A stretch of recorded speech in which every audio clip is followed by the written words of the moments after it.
오늘 읽으신 하나님 말씀은 우리 신약성경 빌립보서 3장 1절의 말씀입니다.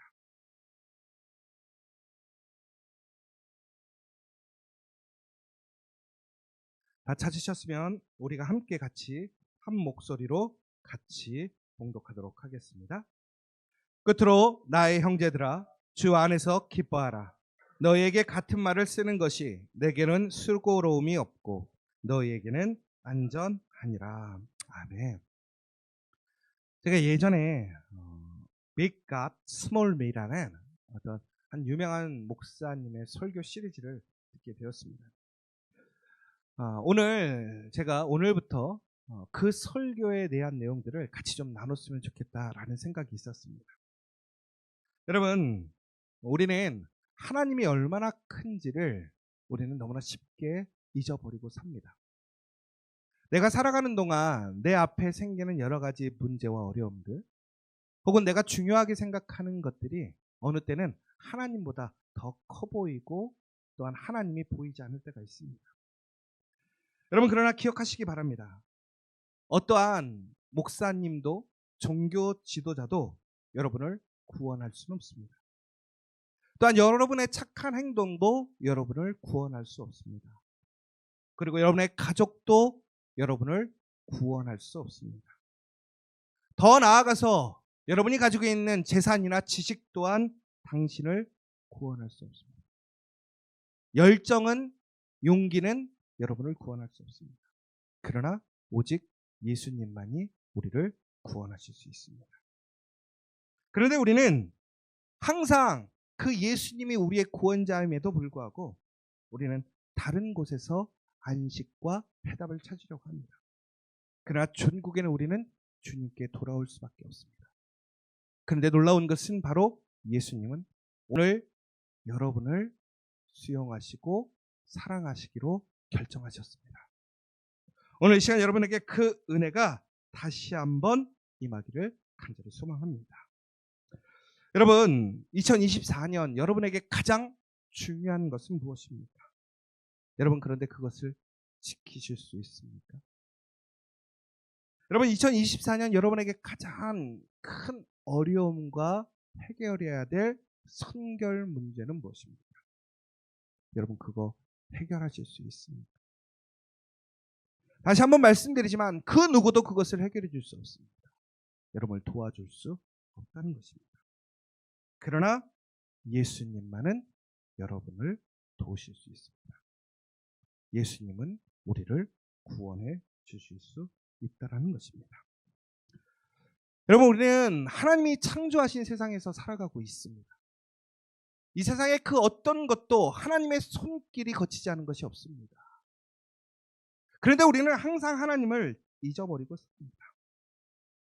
제가 예전에 캐나다에 알곤킨이라는 국립공원을 가게 되었습니다. 지도에 보시면 녹색이 알곤킨이라는 국립공원입니다. 이것이 얼마나 크냐면요, 우리나라 경기도 절반만한 크기입니다. 국립공원이 우리나라 경기도만한 겁니다. 여러분, 그곳이 단풍으로 매우 유명한 곳인데요. 한번 보실까요? 잘 안 보이죠? 아니야, 불 끄지 마세요. 네, 다음 사진 한번 보시고요. 제가 캐나다에 처음 목회를 하러 가게 되었을 때에, 청빙받아 갔을 때에 운 좋게도 그때 우리 교회에서 알곤킨으로 다 같이 단풍 놀이를 가게 되었습니다. 그런데 갔더니 너무 웅장한 거예요. 돌셋이라는 전망대가 있습니다. 그곳에 가면 알곤킨이라는 그 산 전체를 볼 수 있는 곳인데, 우리나라의 산과는 이 알곤킨은 좀 다른 산인데요. 우리의 산은 되게 큰 절벽을 이루는 것처럼 솟아 있잖아요. 근데 이 알곤킨은 거의 언덕들처럼 그것이 끝없이 카페트처럼 펼쳐져 있습니다. 얼마나 크고 웅장하던지 처음에는요, 그 웅장함을 느낄 수가 없는 거예요. 여러분, 혹시 예전에 기억나십니까? 우리 서울역에 가보면 대우빌딩이라는 것이 있습니다. 지금은 서울스퀘어로 이름이 바뀌었습니다. 여러분 예전에 시골에서 올라온 사람들이 서울에 와서 가장 충격 먹은 게 바로 그 대우 빌딩을 보고 놀랐대요. 왜 그러냐면 세상에나 이렇게 큰 건물이 있어? 그래갖고 사람들이 넋이 나가서 그 대우 빌딩을 바라보고 있으면 갑자기 옆에 사람이 툭 찌르더래요. 몇 층까지 봤어? 그럼 그 사람들이 순간 끝까지 다 봤는데 절반밖에 안 봤는데요? 그러면 한 층마다 100원씩 내야 돼. 그랬던 얘기가 있었다고 할 정도로 그렇게 대우 빌딩 자체가 예전에는 상당히 서울의 큰 건물이었고 랜드마크였다라는 것이죠. 그런데 여러분 요즘에는 그 빌딩이 크고 좋은 건물이지만 그것보다 더 크고 높은 건물들이 생겨났습니다. 63 빌딩이 생겨나게 되었고 또 요즘에는 롯데타워가 생기게 되었지요. 우리가 흔히 마천루라고 얘기합니다. 우리가 상상할 수 없을 정도의 큰 건물들이 현실에서 생기고 있습니다. 그런데 우리는 그것들을 볼 때마다 야 대단하다라는 것을 느끼게 되는데요. 그런데 여러분 아까 제가 말씀드렸던 이런 알곤킨도 여러분 그거보다 더 큰 것이 있습니다. 그게 뭐냐면 캐나다라는 나라는 그 알곤킨에 비해서 어마어마하게 큽니다. 알곤킨을 보면 와 이렇게 웅장할 수가 있을까? 그랜드 캐니언에 처음 가는 사람들이 그렇다고 하죠. 와 이렇게 웅장할 수가. 그런데 그 어떤 것도 그 나라보다 크지 않습니다. 더 나아가서는 그 나라보다 지구는 더 큽니다. 그리고 지구보다 더 큰 것은 행성입니다. 그리고 행성보다 더 큰 것은 태양계입니다. 그리고 태양계보다 더 큰 것은 우주입니다. 우리는 우주 앞에서 우리가 얼마나 작은지를 우리는 지식적으로 알고 있습니다. 그런데 여러분 그 우주보다 큰 것이 무엇입니까? 바로 하나님이십니다. 하나님보다 이 세상에 큰 것은 없습니다. 다시 얘기하자면 하나님 앞에 우리 인간은 너무나 작은 존재라는 사실입니다. 여러분 오늘 저는 여러분들이 오늘 이 예배 가운데 여러분들의 그 크기가 조정되어지기를 원합니다. 여러분들이 얼마나 작은 존재이고 작은 사람이라는 것을 인정하기를 원합니다. 그러나 여러분 우리가 스스로 작아지라는 얘기가 아닙니다. 바로 우리가 그렇게 작지만 하나님이 얼마나 큰 분이신지 예수님이 얼마나 우리가 가늠할 수 없을 정도로 위대하신 분이신지를 오늘 이 시간 여러분들 고백하는 시간 되기를 간절히 소망합니다. 바울은 이렇게 고백합니다. 자신은 너무나 작습니다. 그러나 하나님은 너무나 큽니다. 그 하나님은 원대하고 전능하십니다. 그 무엇과도 비교할 수 없습니다. 그런데 우리는 그 하나님보다 나의 직장이 더 크다고 생각할 때가 있지 않습니까? 나 가정이 더 크다고 생각할 때가 있지 않습니까? 내 소망과 내 비전과 내 꿈이 더 크다고 생각할 때가 있지 않습니까? 그리고 때로는 나의 한계와 문제와 나의 불안과 두려움이 그 하나님보다 훨씬 더 크다고 생각할 때가 있지 않습니까? 여러분 기억하시기 바랍니다. 그 어떤 것도 하나님보다 크지 않습니다. 우리는 오늘 하나님 앞에서 우리의 그 모든 것들의 실제적인 크기를 알게 될 것입니다. 더 나아가서 우리의 상황과 능력들까지도 그것이 하나님 앞에 얼마나 작은 것인지를 우리는 알게 될 것입니다. 우리 다시 한번 말씀을 보도록 하겠습니다. 오늘 빌립보서 3장에 나오는 이야기입니다. 오늘 이 빌립보는 단순히 소아시아에 있는 도시였습니다. 그리고 오늘 이 빌립보에서 오늘 바울은 이렇게 얘기하고 있습니다. 끝으로 나의 형제들아 주 안에서 기뻐하라. 너에게 같은 말을 쓰는 것이 내게는 수고로움이 없고 너희에게는 안전하니라 라고 되어 있습니다. 여러분 먼저 우리가 좀 바울에 대해서 한번 이야기를 좀 해보겠습니다. 지도를 보시면요.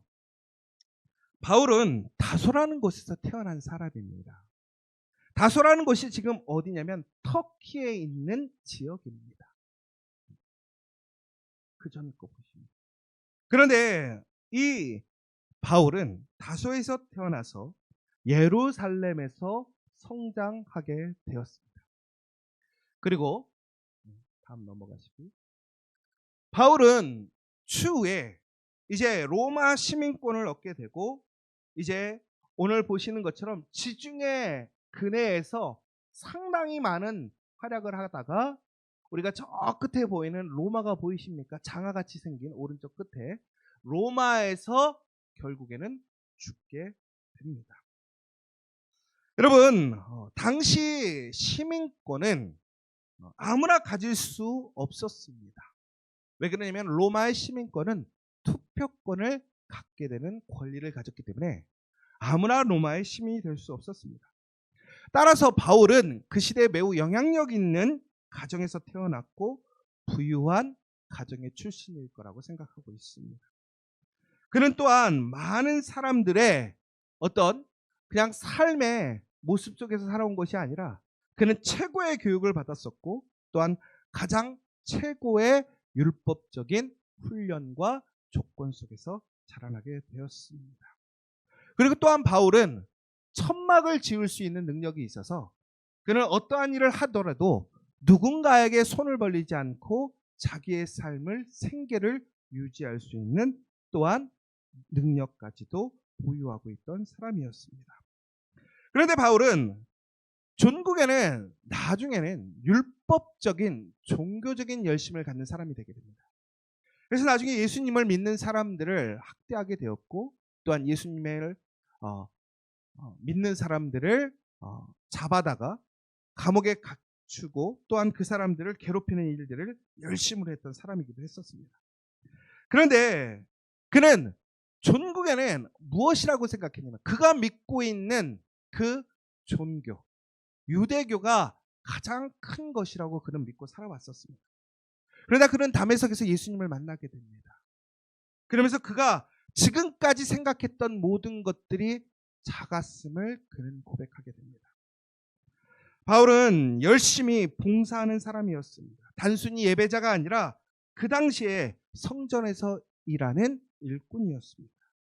그는 바리새인으로서 지칠 줄 모르는 열정을 가지고 살던 사람이었고, 그는 종교적인 가장 행위를 열심히 하는 사람이기도 했습니다. 그래서 율법적인 부분에 있어서 그는 흠잡을 데가 없었고, 태생적으로 부족함이 없는 사람이었고, 또한 세상의 어떠한 능력이나 지식적으로 봐도 일반 사람들과 비교했을 때 전혀 부족함이 없던 사람이었습니다. 그랬던 바울이 이제는 하나님 앞에서 그가 작아지게 됩니다.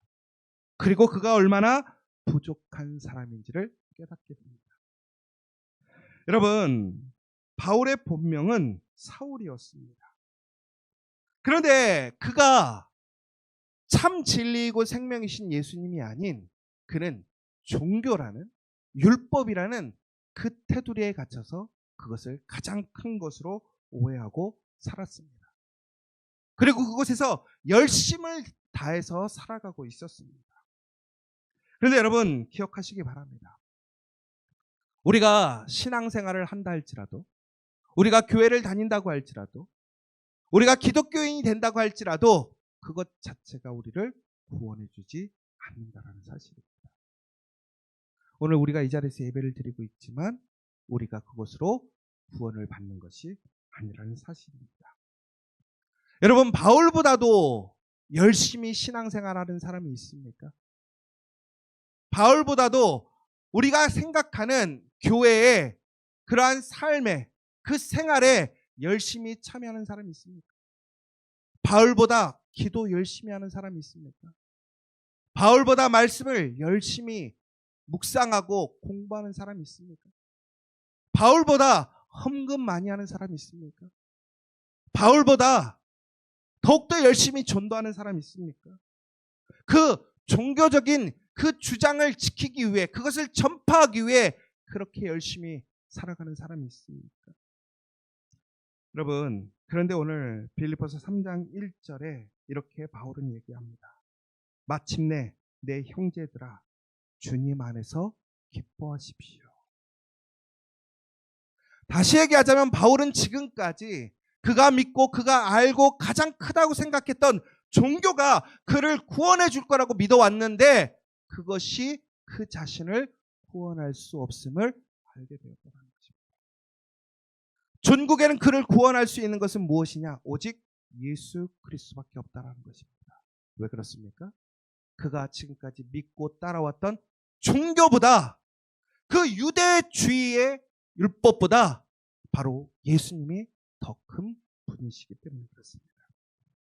빌립보서의 주요 주제는 기쁨입니다. 그래서 우리는 주님 안에서 기뻐하라고 이야기하고 있습니다. 여러분, 배를 타보면 구명조끼를 입습니다.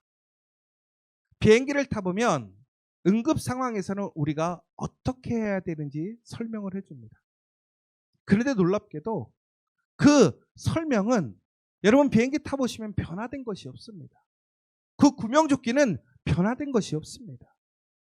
여러분 다시 얘기하자면 여러분 우리가 위기에 처했을 때 우리를 구원해 줄 수 있는 방법은 정해져 있더라는 거예요. 여러분 그런데 우리의 삶 속에서 가장 중요한 우리의 삶의 구원은 오직 예수님을 통해서만이 우리에게 주어진다는 사실입니다. 결국은 하나님은 우리의 종교보다 크시고 예수님은 우리의 종교보다 크시다라는 것입니다. 어떠한 목사님도 어떠한 종교적인 지도자들도 여러분을 구원할 수 없음을 여러분들은 알아야 합니다. 여러분 앞에 제가 설교하고 있지만 안미로라는 목사가 여러분들을 결코 구원에 이르게 할 수 없습니다. 그런데 혹자들은 이렇게 얘기합니다. 내가 길이요 진리요 내가 생명이고 내가 너희들을 구원에 이르게 할 것이라고 이야기하고 있습니다. 이단의 종교 지도자들은 자기를 믿어야 되고 자기의 말을 따라야지만 구원에 이를 수 있다고 얘기합니다. 그들이 얘기하는 대로 신앙생활하고 삶을 살아야지만 구원을 받을 수 있다고 얘기합니다. 어떤 정치인들은 자신이 그 국민들을 구원할 거라고 얘기합니다. 세상에 특별한 사상을 가진 사람들, 아이디어를 가진 사람들은 자신이 인류에 큰 핵을 긋고 인류를 구원할 것이라고 얘기합니다. 그러나 우리가 분명히 알아야 합니다. 구원할 수 없다는 것입니다. 오늘 바울은 그 빌립보서 3장 1절 이후에 이렇게 얘기하고 있습니다. 개들을 조심하십시오. 그 개들이란 누구냐? 바로 비유적인 표현인데 복음을 왜곡하는 사람들을 개들이라고 지칭하고 있어요. 다시 얘기하자면 자신도 그와 같은 개들과 같은 삶을 살았다는 거예요. 거짓된 진리를 진리라고 이야기하고 그것을 선포하고 가르쳤다는 거예요. 그런데 지금도 그러한 거짓된 복음으로 거짓된 진리를 선포하고 알리는 사람들이 너무나 많다는 거예요. 우리가 오직 기뻐할 수 있는 이유는 오직 주님 안에서만 기뻐할 수 있고 주님을 통해서만 구원받을 수 있다는 사실입니다. 우리 고린도전서 15장 3절과 4절에선 복음을 이렇게 설명하고 있습니다. 그리스도께서 우리 죄를 위해 죽으시고 묻히시고 성경대로 셋째 날에 부활하셨습니다. 여러분 로마서 10장 13절은 구원을 얻는 방법에 대해서 얘기해 주고 있습니다. 주 예수 그리스도를 믿으라. 그러면 구원을 받을 것이다라고 말하고 있습니다. 또한 로마서 3장 23절은 죄의 대가가 죽음이라고 분명히 이야기하고 있습니다. 모든 사람이 죄로 인해 죽음을 맞이합니다.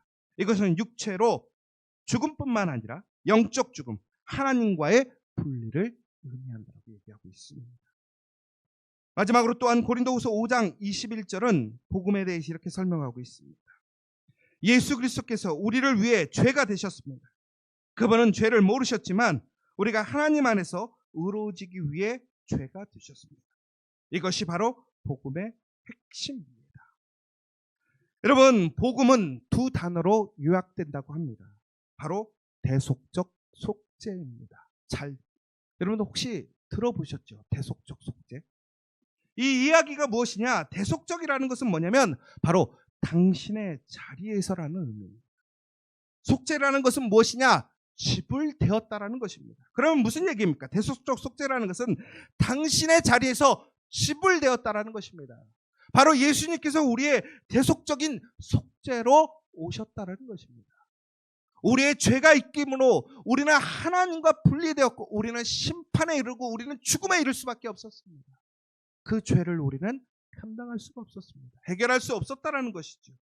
그런데 바로 예수님께서 이 땅에 오셔서 오늘 이 자리에서 여러분들의 그 죄를 속죄해 주셨다라는 거예요. 지불해 주셨다라는 거예요.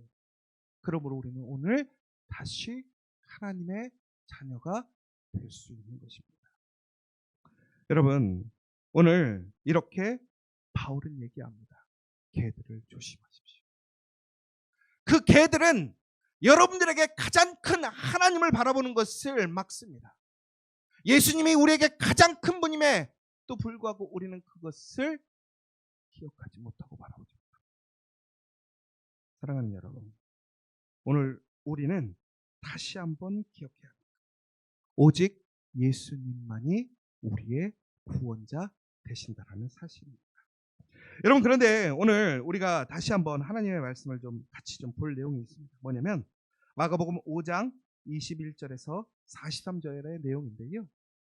여러분, 오늘 같이 한번 저랑 번갈아 가면서 한번 읽어보도록 하겠습니다. 해당장 중 하나인 야이로라는 이가 와서 예수를 보고 발 아래 엎드려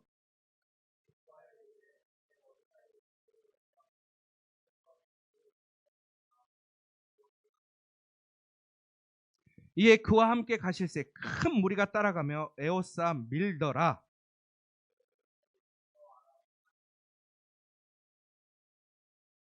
우리가 오늘 이 말씀을 제가 왜 보게 되는 거냐면 예수님의 시대에 많은 사람들이 예수님을 만나기를 원합니다.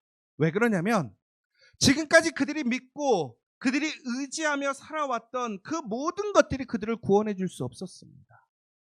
그런데 바로 그때에 바로 이 회당장이라는 한 사람이 어려움을 경험하게 됩니다.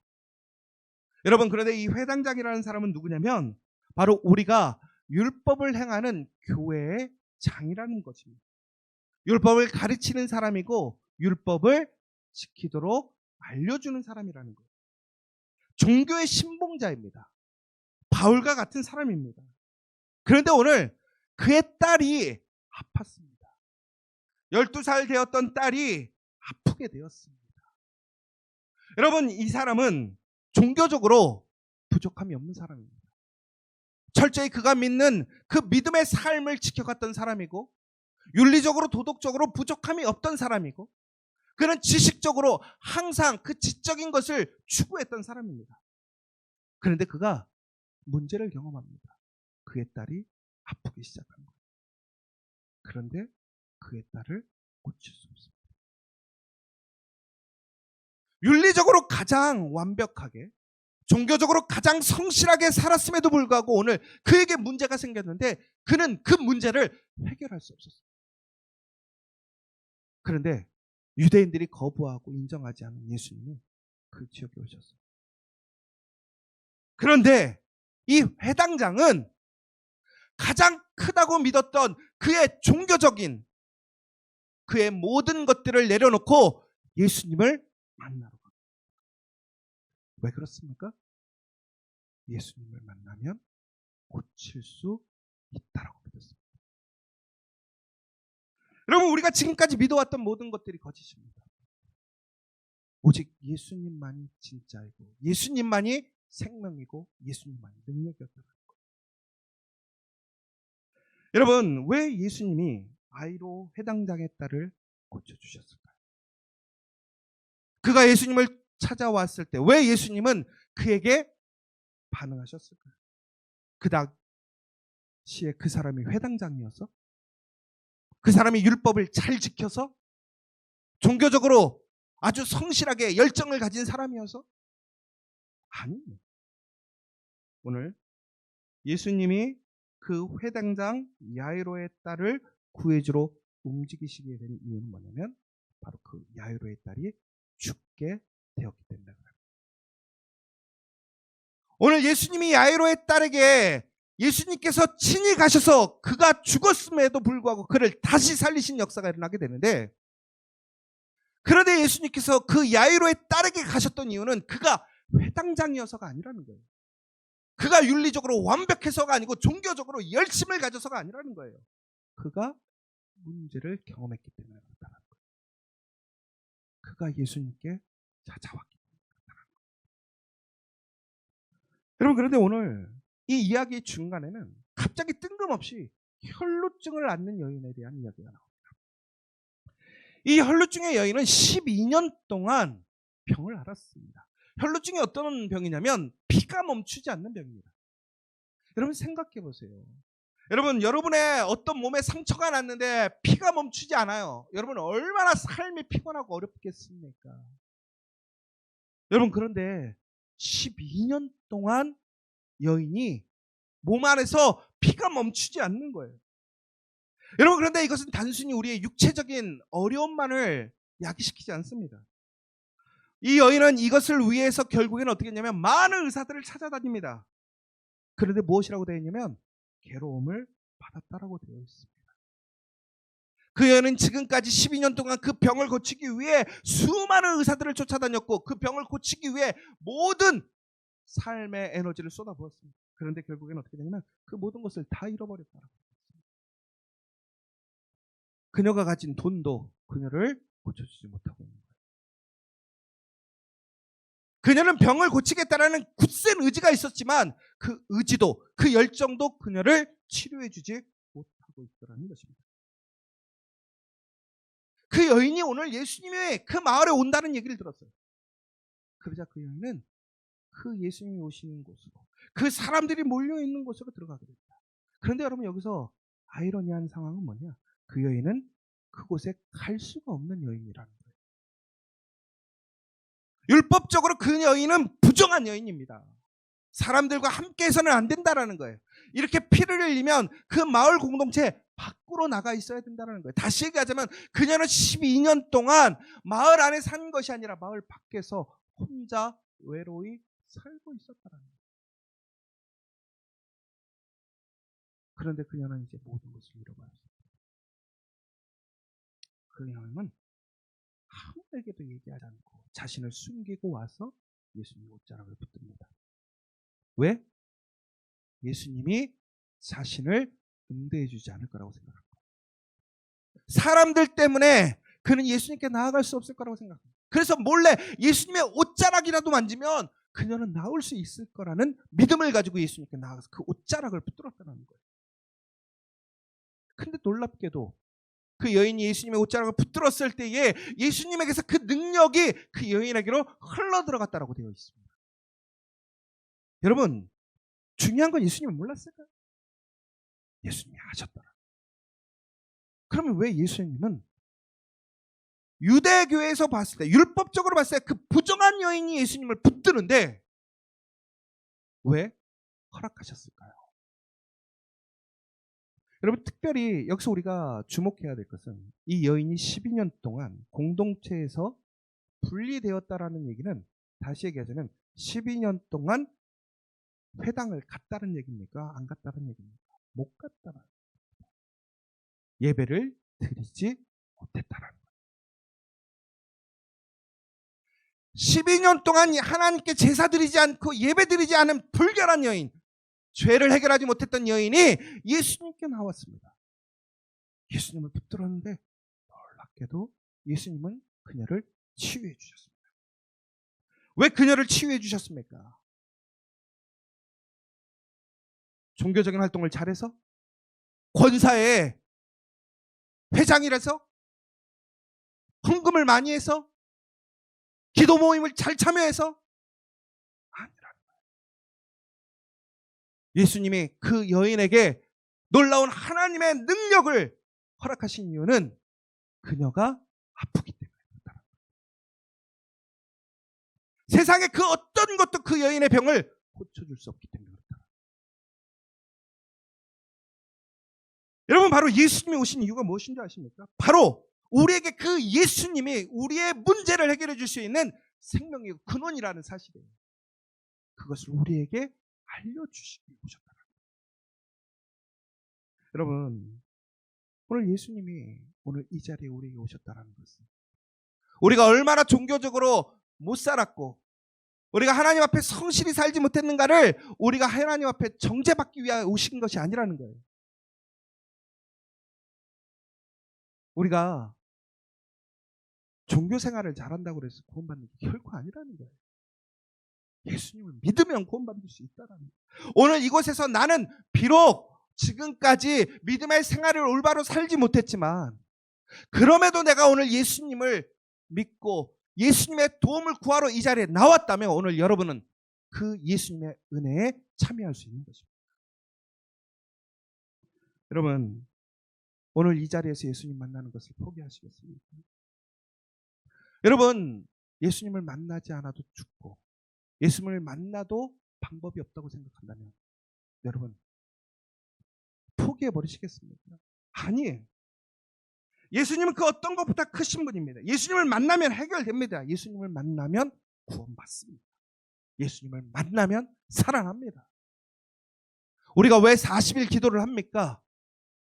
바로 그 예수님께서 이 땅에 우리의 기도를 들으러 오셨고 우리를 구원해 주러 오셨기 때문에, 우리에게 힘이 되고 우리를 살려주시기 위해 이 땅에 오셨기 때문에 그래요. 그 믿음으로 나아가는 자는, 그 담대한 믿음으로 예수님을 붙드는 자는 바로 이 은혜를 참여하게 됨을 기억하시기 바랍니다. 여러분, 이 여인은 종교 지도자도 아닙니다. 지식이 많거나 학위가 있는 것도 아닙니다. 성경 지식이 많은 박사도 아닙니다. 그럼에도 불구하고 이 여인은 오늘 예수님의 구원을 받게 되었습니다. 회당장 야이로가 구원을 받았던 이유는 그가 회당장이 아닙니다. 여러분, 회당장이라는 이유만으로 구원받은 것이 아니라는 거예요. 제가요, 목사님들 모임을 가보면 목사님들 모임 중에 정말 신앙적으로 명문들이 많아요. 우리나라에 기독교가 처음 들어올 때부터 목사님이 되셔서 그곳에서 4대째 목사의 가문을 이루고 수많은 자녀들이 하나님의 거룩한 일들을 해내는 가정들이 있습니다. 그래서 누구 목사님, 할아버지는 누구고 증조 할아버지는 누구고 이런 부분들을 얘기를 들어보면 저하고 상상할 수도 없는 부분들이 많은 목사님들이 많아요. 여러분, 그런데 중요한 것은 아무리 우리 집이 3대, 4대 예수를 믿어도 여러분 그 사실 자체가 나를 구원해 주는 것이 아니라는 거예요. 여러분, 제가 희원이 아빠 안목사인데 희원이가 안민호 목사로 인해서 구원받는 것 결코 아니라는 거예요. 구원 못 받는다라는 거예요. 그러나 중요한 것은 우리 아버지가 예수를 믿지 않아도, 우리 어머니가 예수님을 몰라도 내가 오늘 예수님을 믿고 예수님을 의지하면 그곳에는 예수님의 놀라운 구원의 역사가 일어남을 믿으시기 바랍니다. 여러분, 오늘 그 은혜가 여러분에게 주어져 있습니다. 여러분, 정말로 그것을 소망하신다면 주저하지 마십시오. 내가 오늘 집에 가서 나는 예수님을 믿겠다라고 고백하는 것이 아니라 오늘 이 자리에서 그 예수님을 인정하고 예수님을 믿는 저와 여러분 되시길 간절히 소망합니다. 오늘 이 자리에 예수님의 구원이 임하셨습니다. 예수님의 능력이 임하셨습니다. 오늘 이 시간 우리가 그것을 믿는다면 우리는 오늘 다시 한번 놀라운 은혜에 참여하게 될 줄 믿습니다. 바울은 그 구원에 이르는 길을 알게 되었습니다. 그래서 스스로 그러한 종교적인 주의를 포기합니다. 자기가 얻은 모든 것을 그리스도로 인해 손해로 여겼다고 합니다. 내가 자랑할 수 있는 모든 것을 포기했다고 합니다. 왜? 예수를 알기 위해. 그 모든 것이 자신을 구원해 줄 수 없고 힘이 되지 않는 것을 알았어요. 지금까지 자신이 힘쓰고 살아왔던 모든 것이 헛되다라는 것을 알았어요. 여러분, 그럼에도 불구하고 여러분 지금 무엇을 가장 크게 생각하고 계십니까? 무엇이 가장 큰 능력이라고 생각하고 계십니까? 여러분, 정말로 예수를 그리스도로 믿는다면 여러분 정말로 예수 그리스도에게 그 모든 것을 내려놓을 수 있습니까? 오늘 우리가 그 믿음으로 예수님께 나아간다면 우리가 정말로 하나님 앞에 제가 자랑할 수 있는 것이 너무나 적고 너는 너무나 적습니다. 그러나 하나님은 가장 크신 분입니다. 예수님만이 저의 구원이시고 나의 생명이 되십니다라고 고백하실 수 있겠습니까? 그러면 오늘 우리에게는 그 예수님의 구원의 역사가 일어날 줄 믿습니다. 여러분, 제가 요즘에 함께 기도하기를 부탁드렸습니다. 우리 지저스처치에 많은 산적해져 있는 문제들이 있습니다. 우리가 풀어야 될 문제가 있습니다. 여러분, 그러나 그것은 결코 그 누구도 해결할 수 없습니다. 저도 해결할 수 없고요. 장로님도 해결할 수 없고요. 어떤 특별한 사람도 해결할 수 없습니다. 그런데 우리는 무엇을 바라고 찾고 있습니까? 그런데 그것은 누가 해결하실 수 있습니까? 예수님을 해결하실 수 있습니다. 그러므로 우리는 함께 기도하는 것입니다. 예수님은 오늘 우리 그 기도를 들으시기 위해 이 땅에 오셨습니다. 사랑하는 여러분, 그런데 놀라운 것은 바로 예수님께서 오늘 이곳에 오셔서 그 사랑과 은혜를 우리에게 주시기에 오셨다는 그 사실을 우리는 그것을 믿고 또한 그것을 나누게 될 때에 우리 안에는 그 놀라운 구원의 현장에 있게 되는 것입니다. 그것이 바로 미라클 서클 메이커가 되는 것입니다. 여러분, 우리가 무엇인가 특별히 이루어내는 것이 아닙니다. 여러분, 지저스처치가 어떠한 일을 감당할 수 있을 거라고 생각하십니까? 우리 지저스처치를 통해서 하나님의 놀라운 어떤 일들이 일어날 거라고 생각합니까? 우리는 결코 그것을 만들어갈 수 없습니다. 이룰 수 없습니다. 그러나 하나님과 함께 한다면, 그 예수님이 함께 하신다면 우리에게는 그 미라클 메이커가 될 수 있음을 믿습니다.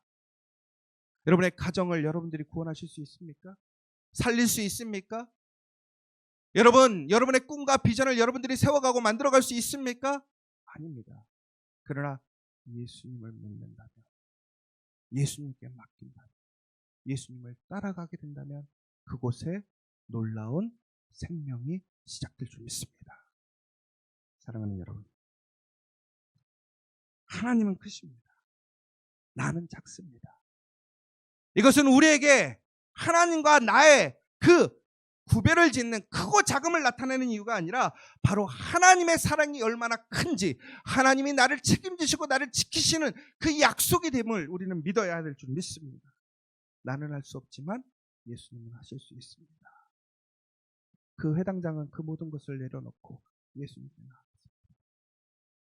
내세울 거 아무것도 없던 그 혈루병 여인은 예수님께 나아가서 예수님의 옷자락을 붙들었습니다. 그런데 그곳에 놀라운 구원의 역사가 있었습니다. 예수님께서 그 여인에게 마지막으로 이렇게 얘기하십니다. 너가 구원을 얻었을 뿐만이 아니라 너의 병이 노임을 받게 되었다. 오늘 예수님을 믿는 사람들, 예수님을 붙드는 사람들에게 그 놀라운 능력이 일어남을 믿으시기 바랍니다. 오늘 이 시간 그 은혜와 사랑을 다시 한번 오늘 여러분 주저하지 마시고 오늘 그것을 선포하고 고백하는 저와 여러분 되시기를 간절히 소망합니다. 오늘 시간 우리 함께 기도했으면 좋겠습니다.